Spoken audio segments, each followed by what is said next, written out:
जय श्री कृष्णा। राधे राधे दोस्तों। आपका बहुत बहुत स्वागत है मेरे चैनल एच के सात्विक मोटिवेशन में। आज अपरा एकादशी की आप सभी को बहुत बहुत शुभकामनाएं। इस एकादशी का महत्व स्वयं भगवान कृष्ण ने युधिष्ठिर को बताया था। ज्येष्ठ मास के कृष्ण पक्ष की एकादशी के दिन व्रत करने से मनुष्य के सभी तरह के पाप धुल जाते हैं और मनुष्य नरक में जाने से बच जाता है। अपरा एकादशी का व्रत जो लोग करते हैं उन्हें भगवान विष्णु के आशीर्वाद के साथ साथ परम पुण्य की भी प्राप्ति होती है। तो आइए आज सुनते हैं अपरा एकादशी व्रत की कथा। शास्त्रों में यह व्रत बहुत ही खास माना गया है। अपरा एकादशी का व्रत करने पर मनुष्य को 100 गायों को दान करने का फल मिलता है। अपरा एकादशी के दिन भगवान विष्णु की विधि विधान से पूजा की जाती है और इस दिन पीले वस्त्र पहनकर भगवान को पीले फलों और पीले मिष्ठान का भोग लगाया जाता है और भगवान को तुलसी दल अर्पण किया जाता है और साथ ही आरती भी की जाती है। आइए आज हम सुनते हैं अपरा एकादशी के व्रत की कथा। एक बार युधिष्ठिर ने पूछा, हे जनार्दन, ज्येष्ठ मास की कृष्ण पक्ष में किस नाम की एकादशी होती है? मैं उसका महात्म्य सुनना चाहता हूँ, उसे बताने की कृपा करें। तब भगवान श्री कृष्ण बोले, राजन, तुमने संपूर्ण लोकों के हित के लिए बहुत ही उत्तम बात पूछी है। राजेंद्र, इस एकादशी का नाम अपरा है। यह बहुत पुण्य प्रदान करने वाली और बड़े बड़े पातकों का नाश करने वाली है। ब्रह्म हत्या से दबा हुआ, गौ माता की हत्या करने वाला अथवा गर्भस्थ बालक को मारने वाला और पर निंदक तथा पर स्त्री लंपट पुरुष भी अपरा एकादशी के सेवन से निश्चय ही पाप रहित हो जाता है। जो झूठी गवाही देता है, माता पिता को धोखा देता है, बिना जाने ही नक्षत्रों की गणना करता और कूटनीति से आयुर्वेद का ज्ञाता बनकर वैद्य का काम करता है, ये सब नरक में निवास करने वाले प्राणी हैं। परंतु अपरा एकादशी के सेवन से ये भी पाप रहित हो जाते हैं।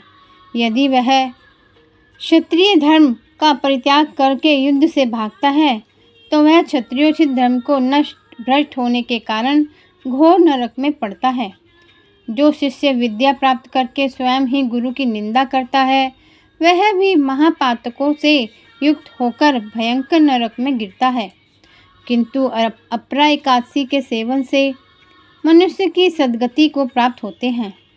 माघ में जब सूर्य मकर पर स्थित हो उस समय प्रयाग में स्नान करने वाले मनुष्य को जो पुण्य होता है, काशी में शिवरात्रि का व्रत करने से जो पुण्य फल प्राप्त होता है और गया में पिंडदान करके पितरों को तृप्ति करने वाला पुरुष जिस पुण्य का भागी होता है, बृहस्पति के सिंह राशि पर स्थित होने पर गोदावरी में स्नान करने वाला मानव जिस फल को प्राप्त करता है और बद्रिकाश्रम में की यात्रा भगवान केदार के दर्शन तथा बद्री तीर्थ के सेवन से जो पुण्य फल प्राप्त होता है तथा सूर्य ग्रहण के समय कुरुक्षेत्र में दक्षिणा सहित यज्ञ करने से जो हाथी घोड़ा सुवर्ण दान करने से जिस फल की प्राप्ति होती है वह अपरा एकादशी के सेवन से भी मनुष्य को वैसा ही फल प्रदान करती है।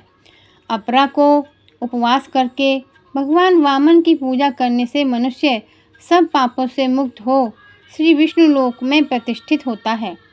इसको पढ़ने और सुनने से सहस्त्र गोदान का फल मिलता है। अपरा एकादशी की एक पौराणिक कथा के अनुसार प्राचीन काल में महिध्वज नाम का एक धर्मात्मा राजा राज करता था।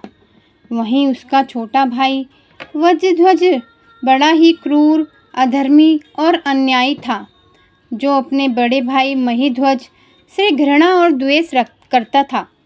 राज्य पर अपना आधिपत्य जमाने के लिए एक रात उसने अपने बड़े भाई की हत्या कर दी और उसकी देह को जंगल में पीपल के नीचे गाड़ दिया। अकाल मृत्यु के कारण राजा महिध्वज प्रेत योनि में पहुंच गया और प्रेतात्मा बनकर उस पीपल के पेड़ पर रहने लगा। प्रेत योनि में रहते हुए राजा महिध्वज आसपास बड़ा ही उत्पात मचाता था। एक बार धौम्य ऋषि ने वहाँ प्रेत को देख लिया और माया से उसके बारे में सब कुछ पता कर लिया। ऋषि ने उस प्रेत को पेड़ से उतारा और परलोक विद्या का उपदेश दिया। महिध्वज की मुक्ति के लिए ऋषि ने अपरा एकादशी का व्रत रखा और श्री हरि विष्णु से राजा के लिए कामना की कि इस पुण्य के प्रभाव से राजा की प्रेत योनि से मुक्ति हो जाए। राजा बहुत खुश हुआ। वह ऋषि को धन्यवाद देता हुआ स्वर्गलोक को चला गया। जो भी मनुष्य आज के दिन अपरा एकादशी की इस व्रता को पढ़ता या सुनता है, वह श्री विष्णु की कृपा से परम गति को प्राप्त होता है और वह श्री विष्णु के लोक बैकुंठ धाम को प्राप्त होता है। भगवान विष्णु सभी की मनोकामनाएं पूर्ण करें। सभी को जय श्री कृष्णा। राधे राधे।